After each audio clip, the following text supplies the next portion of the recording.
Imagine saying goodbye to your family, not for a week, not for a month, but for nearly 2 years. You don't know if you'll ever return. Ahead of you lies nearly 7,000 kilometers of deserts, mountains, bandits, blizzards, and disease. One wrong decision, one lost camel, one empty water bag could end everything. Yet thousands of people willingly accepted that risk, because if they survived, they could return home wealthier than they had ever imagined. This was life on the Silk Road, around the year 750 AD, while Europe was still recovering from the fall of the Roman world. One trade network connected nearly half of humanity. It stretched from the great Chinese capital of Changguan, across the deserts of Central Asia, through Persia, across the Middle East, and eventually reached the bustling markets of Constantinople in Europe. People today often imagine a single road crossing Asia. But the truth is very different. The Silk Road wasn't one road at all. It was thousands of connected routes. Some crossed endless deserts, others climbed mountains higher than the clouds. Some followed dangerous river valleys. Others disappeared into vast grasslands where no signs marked the way. A traveler could spend years on the Silk Road without ever walking the exact same path twice. Let's imagine one of these travelers. His name is Hassan. He's a merchant from Samarkand. His father traded silk before him. His grandfather traded horses. Now it's Hassan's turn. This year he plans to join a caravan heading east toward China. If everything goes well, he'll return richer than ever before. If it goes badly, his family may never see him again. Traveling the Silk Road wasn't as simple as packing a bag. Preparation took months. First came the animals. Camels were the kings of the Silk Road. Unlike horses, they could survive days without water. They carried heavy loads over burning sand. A healthy camel could carry nearly 400 to 500 pounds of cargo for long distances. Without camels, the Silk Road would never have existed. Hassan doesn't own just one camel, he owns 30. Each one represents years of savings. Each one carries valuable cargo. If even a few are lost, the journey may no longer be profitable. Next came the goods. Chinese silk was the most famous product, but merchants carried much more than silk. Fine wool, glassware, jewelry, tea, paper, spices from India, perfume from Arabia, beautiful Persian carpets, precious stones, ivory, medicines. Every item had a different value in different lands. Something common in one city could be worth a fortune thousands of kilometers away. That difference in price was where merchants made their money. No one traveled alone. That would be suicide. Instead, merchants formed caravans. Some contained 20 people, others 50. The largest sometimes included more than 300 travelers. There were merchants, camel drivers, guards, blacksmiths, cooks, doctors, guides, animal handlers, even translators. Each person had a job. Every night, the animals were counted, the cargo was inspected, weapons were checked, because tomorrow, anything could happen. Before Hassan earns a single coin, he must spend a fortune, buying camels, paying guards, purchasing food, hiring guides, repairing equipment, paying taxes, bribing local officials. Every mile costs money. If bandits steal the cargo, everything is gone. Unlike today, there was no insurance company waiting to help. One disaster could destroy generations of family wealth. Finally, the day arrives, before sunrise. The caravan slowly leaves the city gates. Children wave goodbye, families pray. The bells around the camels' necks echo through the cold morning air. Nobody knows exactly when they'll return.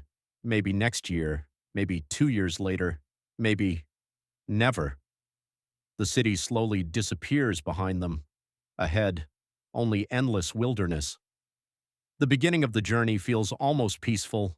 Green valleys, small villages, flowing rivers, friendly farmers, fresh food, comfortable nights. Everyone laughs around the evening campfire, but experienced merchants know this comfort won't last. soon. The real Silk Road will begin. Week after week, the roads become rougher. Villages grow farther apart. Water becomes harder to find. Mountains rise on the horizon. The air becomes colder. Travelers stop talking as much. Every person begins saving their energy. Even the camels seem quieter. Everyone understands. They're leaving civilization behind. They're entering one of the most dangerous trade routes in human history, and the greatest challenge is still waiting ahead. The first month passes without disaster. The caravan crosses fertile valleys. Farmers wave as they pass. Small towns appear every few days. Fresh water is easy to find. The merchants begin to relax, but the experienced guides do not. They know. The easy part is over. Ahead lies the Taklamakan Desert, one of the most feared places on Earth. Its name is often translated as, "Go in and you will not come out." Whether that translation is completely accurate or not, the message was clear. This desert showed no mercy. Entering the Taklamakan.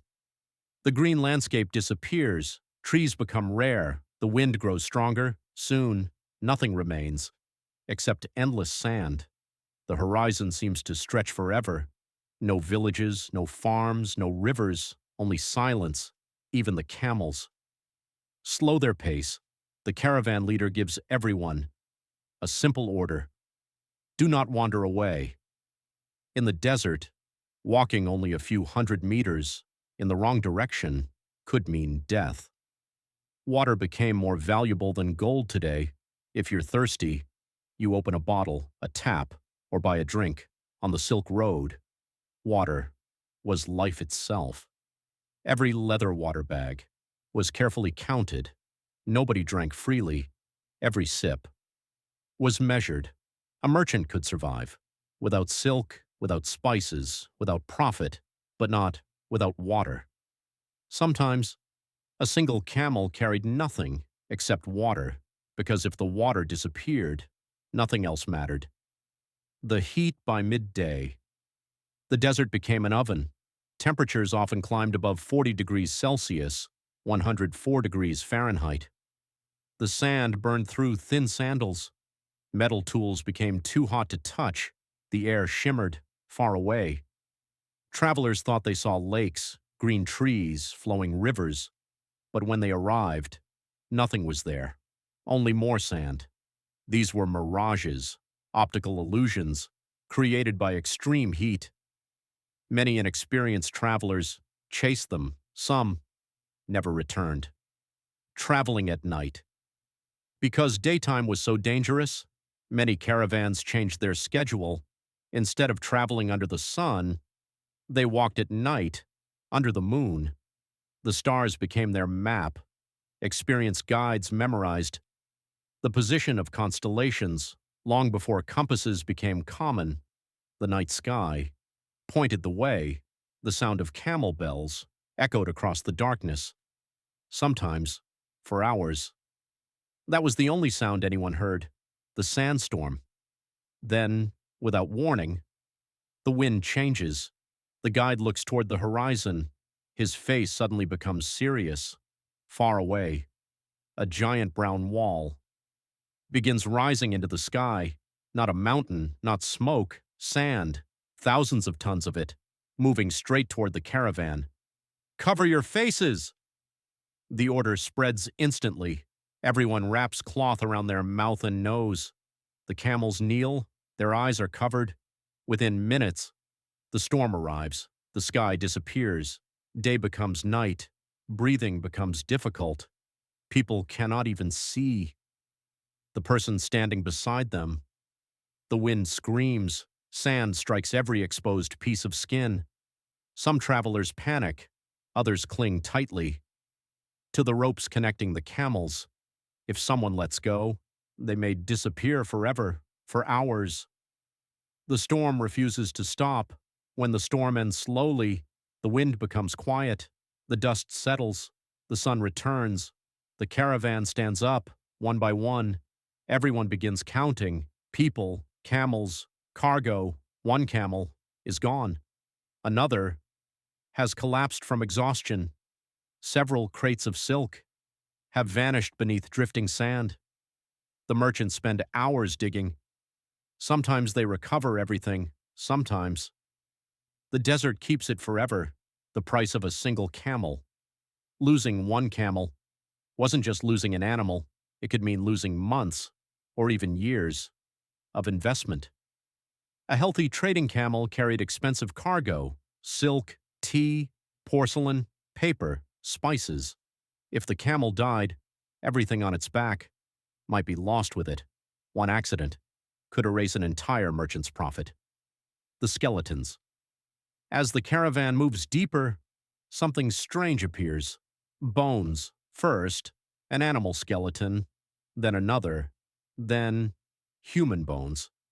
Ancient travelers often passed the remains of those who never completed the journey.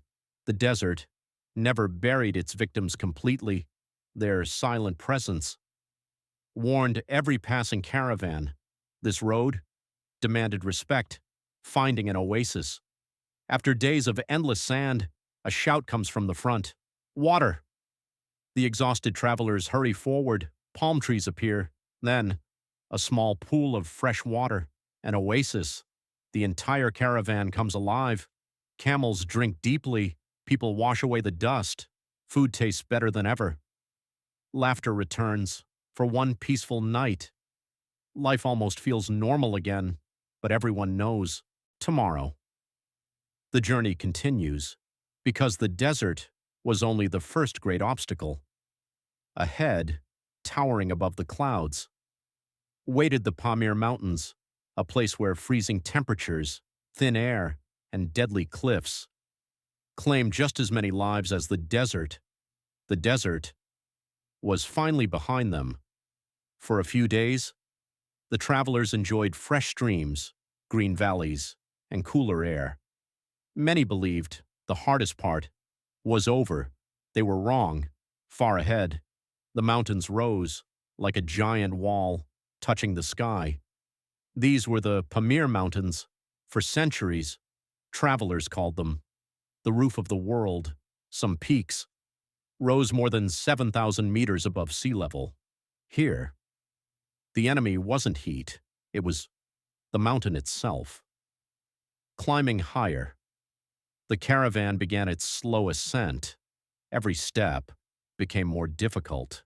The roads, if they could even be called roads, were little more than narrow paths, cut into the sides of cliffs. On one side, a wall of solid rock. On the other, a drop so deep you couldn't see the bottom. One frightened camel, one loose stone, one careless step could send everything into the abyss. The air became thin. The higher they climbed, the harder it became to breathe. The merchants noticed something strange. Even simple tasks made them tired. Walking only a short distance left them gasping for air. Their heads ached. Some felt dizzy. Others became sick. Today, we know why. High in the mountains, there is less oxygen. Ancient travelers didn't understand the science. They only knew the mountains stole their strength. The cold returned. During the day, the sun felt warm, but after sunset, everything changed. Temperatures dropped below freezing. Water turned to ice. The wind cut through animal skin clothing. Campfires became difficult to light. Even the camels huddled together to stay warm. Every traveler carried blankets, not for comfort, but for survival. One freezing night could be just as deadly as the desert. Crossing the passes. Eventually, the caravan reached one of the mountain passes. It was barely wide enough for a single camel. The leader gave strict instructions. No talking, no rushing. Keep your distance. The caravan moved, one animal at a time. The sound of camel bells echoed across the cliffs. No one looked down. No one wanted to see how far the fall really was. Disaster strikes then. A sharp cracking sound. One camel stepped onto a loose rock. The ground gave way. The frightened animal slipped. For a moment, it fought desperately, trying to regain its balance, but the heavy cargo pulled it backward. The camel disappeared over the edge. Along with it went crates of silk, bundles of spices, porcelain, months of investment. The sound echoed through the valley.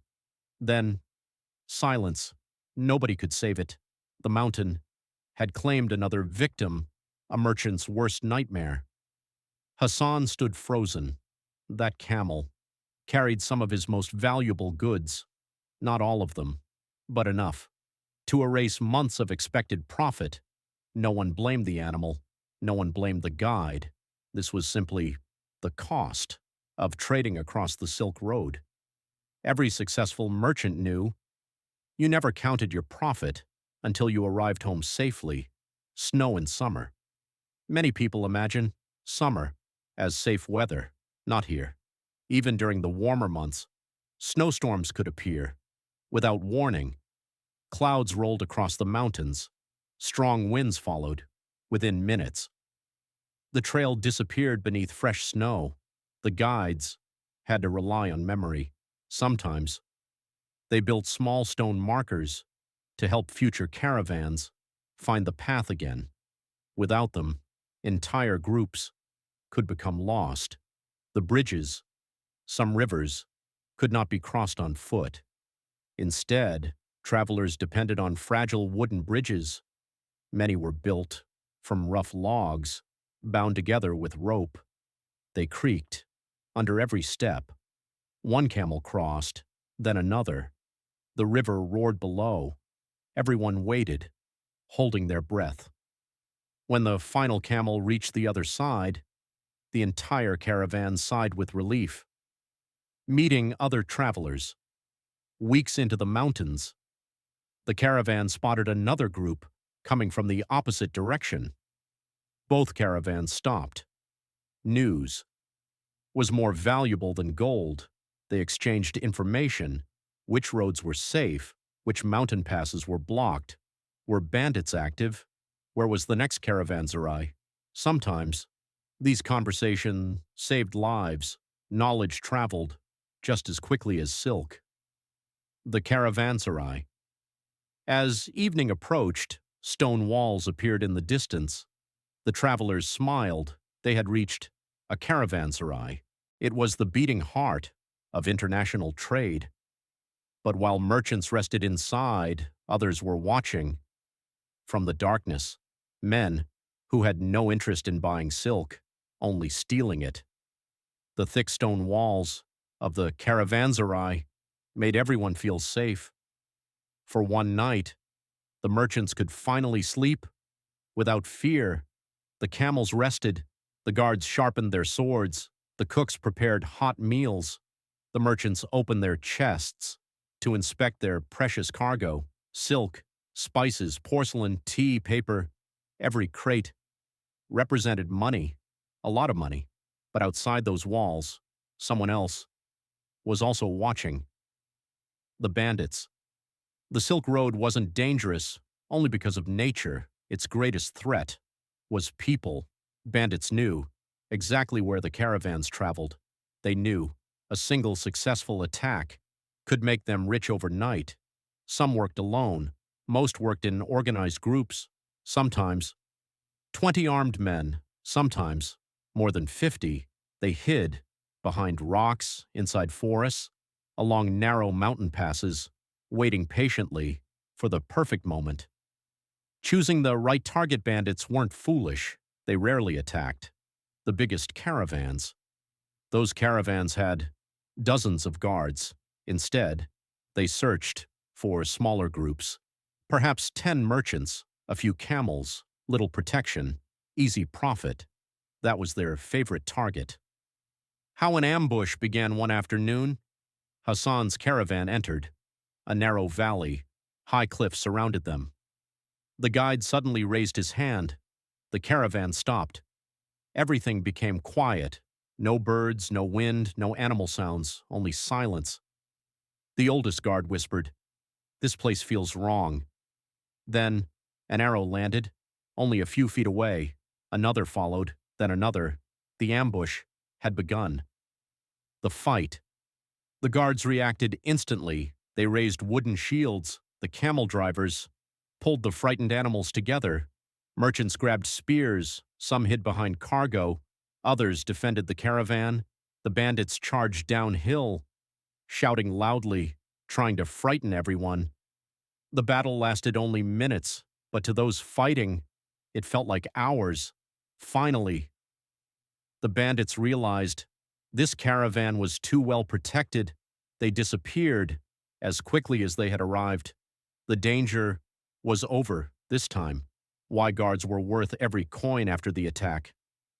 Hassan counted the losses: a few arrows, one injured camel, 2 damaged crates, nothing more. The guards had saved the caravan. Suddenly, their expensive wages didn't seem expensive anymore. Experienced merchants knew hiring guards wasn't a luxury, it was insurance in a world without insurance. Taxes along the way. Bandits weren't the only people demanding money. Every kingdom, every city, every local ruler wanted a share. To cross certain roads, merchants paid taxes to enter busy markets, more taxes to cross bridges, another payment. Sometimes, local rulers promised protection. Sometimes, they simply demanded money because they could. A merchant might pay dozens of different tolls during one journey. So, how much could a merchant earn? Now comes the question everyone asks: was it worth it? The answer depends. Most merchants did not become kings, but successful long-distance traders could earn far more than ordinary workers. Let's compare. A farmer worked every day, growing crops, feeding animals, supporting a family. His income was steady, but modest. A blacksmith, a potter, or a weaver usually sold goods only in nearby towns. Their business rarely expanded beyond the local market. But a Silk Road merchant operated differently.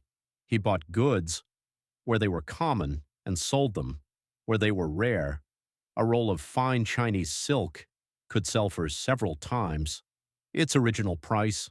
After crossing Asia, rare spices sometimes became even more valuable. The same was true for porcelain, paper, jewelry, and precious stones. One successful expedition could earn profits equal to several years of a skilled worker's income. But remember, that profit was never guaranteed. One bad journey.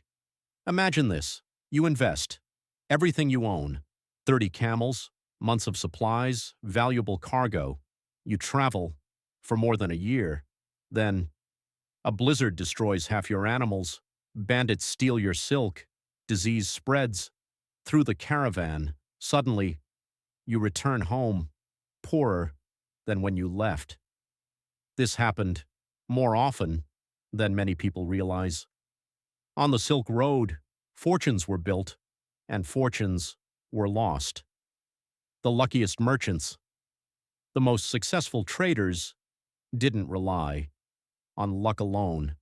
They studied markets. They knew which cities wanted silk, which kingdoms needed horses, where spices sold best, when tea was expensive, which rulers were at war, which roads were closed. Information was just as valuable as the goods themselves. A smart merchant didn't simply carry cargo, he carried knowledge, a world connected by trade. As Hassan continued west, his caravan grew larger. Some merchants joined, others left. Languages changed, clothes changed, foods changed. But one thing stayed the same. Every traveler shared the same dream: to reach home, alive, with enough profit to change their family's future forever. But the Silk Road was never only about money. Along these dusty roads, something even more valuable was traveling: ideas, religions, inventions, languages, and cultures. The goods inside the crates would eventually disappear, but the knowledge would change the world forever. Not everyone dreamed of becoming a merchant. Most people lived simple lives: farmers, blacksmiths, carpenters, shepherds, potters, weavers. They earned a steady living. They slept in the same home every night. They watched their children grow. The merchant lived differently, months away from home, constant danger, unknown lands, unknown languages, unknown diseases. He might return with incredible wealth, or never return at all.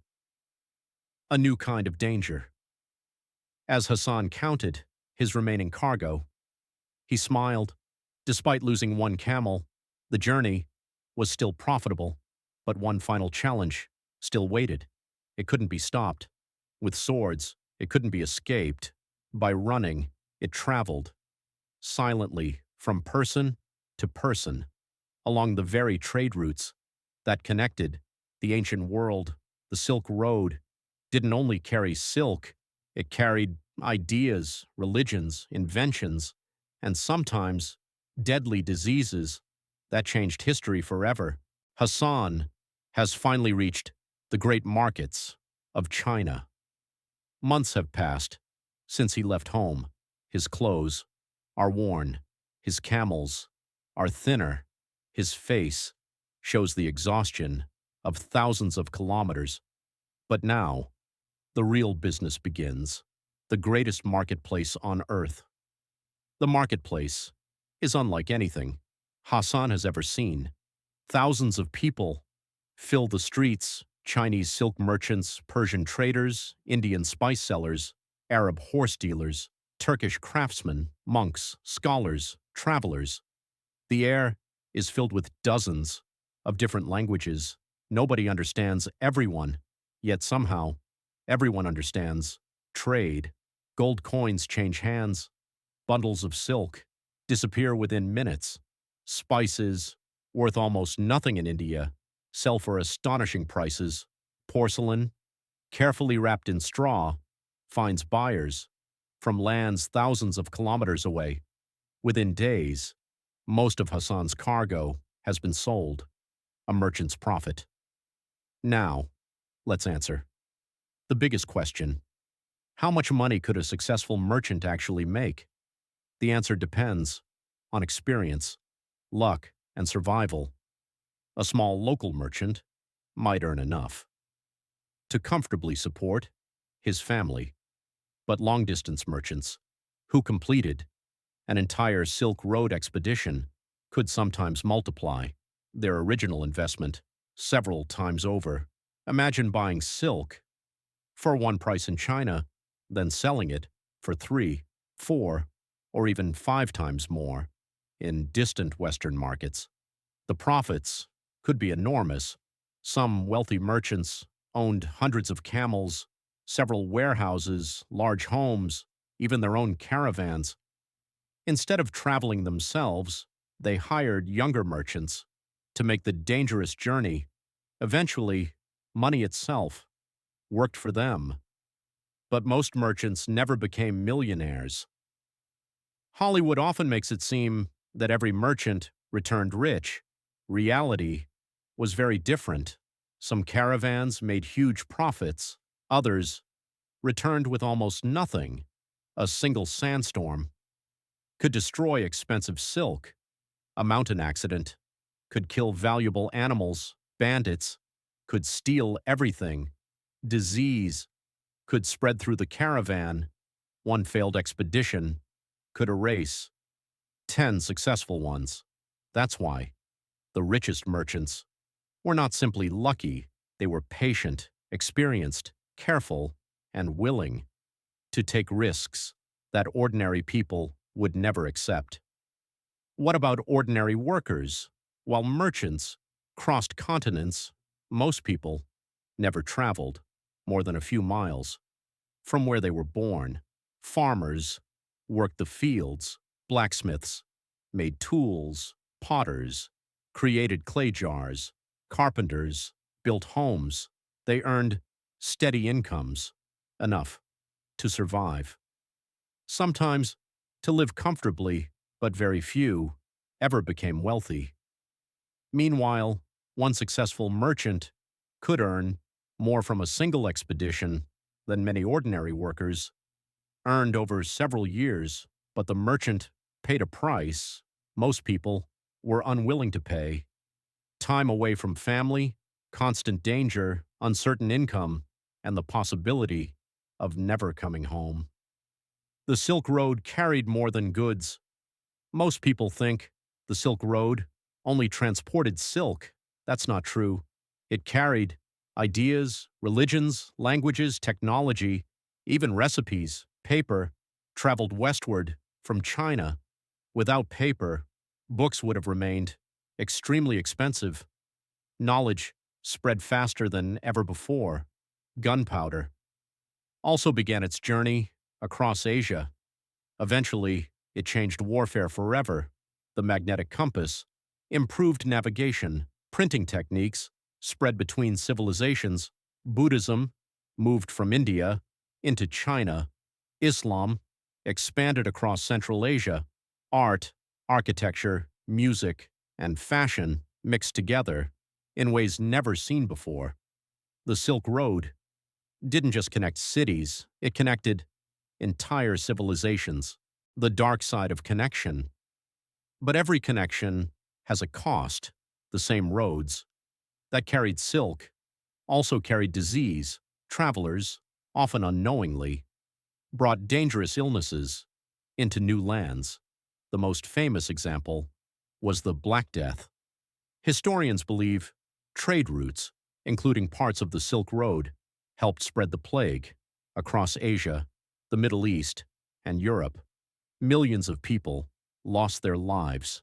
The greatest trade network in history also became one of history's fastest highways for disease, the end of an era. For nearly 1,500 years, the Silk Road connected east and west. But nothing lasts forever. In the 1400s, powerful ships began sailing across the oceans. Sea trade could carry far more cargo at lower cost, with fewer camels, fewer mountain passes, and fewer deserts. Slowly, the great caravans disappeared. Many caravanserais were abandoned. The bells that once echoed across Central Asia fell silent. The Silk Road entered history. The legacy today: you can fly from China to Europe in less than 12 hours, a journey that once required nearly 2 years. You can order products from another continent with a single click. Ancient merchants would have considered that impossible. Yet every package, every international shipment, every cargo ship, every freight train still follows the same idea. That created the Silk Road, connecting people through trade. Final thoughts. The Silk Road was never just a road. It was the world's first global network, a place where courage could create fortunes, where knowledge crossed borders, where cultures met, and where ordinary people risked everything for the chance of a better life. The next time you buy something made thousands of miles away, remember, long before airplanes, long before cargo ships, and long before highways, there were merchants walking beside camels, across deserts, through mountains, facing storms, bandits, and uncertainty, just to bring the world a little closer together. Outro. If you enjoyed discovering what it was really like to travel the Silk Road, don't forget to like this video, subscribe for more documentaries about ancient history, lost civilizations, human history, and the world's greatest trade routes, and tell us in the comments, would you have risked everything to become a Silk Road merchant? Thanks for watching, and we'll see you on the next journey into the ancient world.